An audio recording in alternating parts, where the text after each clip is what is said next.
মধ্যপ্রাচ্যের রাজনীতিতে আবারও বড় বিতর্ক তৈরি করেছে ইসরায়েলি হামলা। মুসলিম বিশ্বের ঐক্যের প্রশ্নে নতুন করে ফাটল ধরা পড়েছে। সৌদি আরব ও জর্ডানের আকাশপথ ব্যবহার করে কাতারের ভেতরে হামলা চালিয়েছে ইসরায়েলের যুদ্ধবিমান। বিশ্লেষকরা বলছেন, মুসলিম বিশ্বের শৌসের মধ্যেই ভূত আছে। এ ঘটনার মাধ্যমে আবারও প্রমাণিত হলো।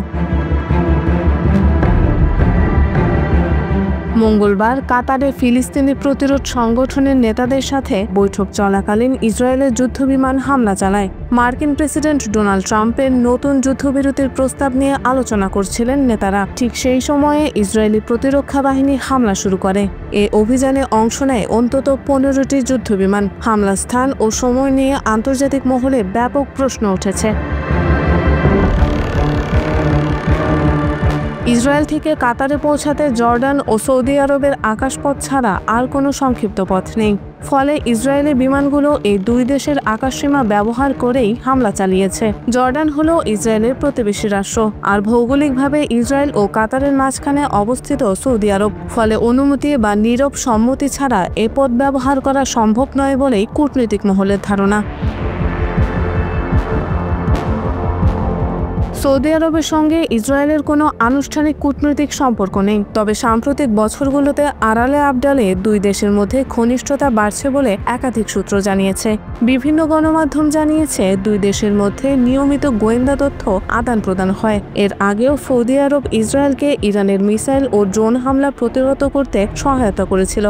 2023 সালের জুন মাসে ইরান ইসরায়েল উত্তেজনার সময় সৌদি আকাশসীমায় ইসরায়েলি বিমান ব্যবহারের অনুমতি পেয়েছিল বলে খবর প্রকাশিত হয়েছিল।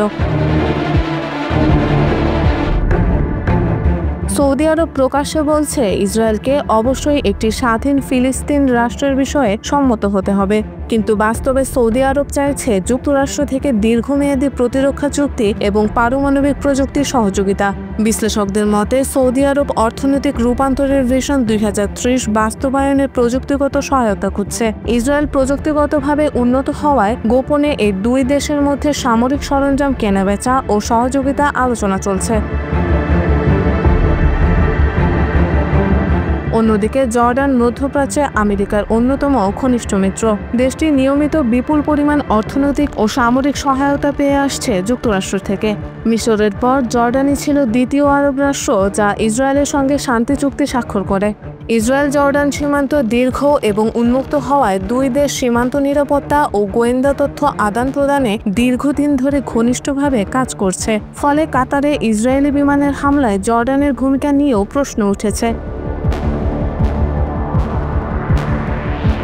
মধ্যপ্রাচ্যের মুসলিম দেশগুলো প্রকাশ্যে ফিলিস্তিনের স্বাধীনতার কথা বললেও বাস্তবে নিজেদের কৌশলগত স্বার্থে ইসরায়েলের সঙ্গে সহযোগিতা করছে, এমন অভিযোগ নতুন নয়। তবে কাতারে এই হামলা আবারও দেখিয়ে দিল মুসলিম বিশ্বের ভেতরকার বিভক্তি কতটা গভীর। বিশ্লেষকরা বলছেন, ফিলিস্তিন ইস্যুতে দ্বিমুখী আচরণ মুসলিম বিশ্বের ঐক্যকে আরও দুর্বল করছে।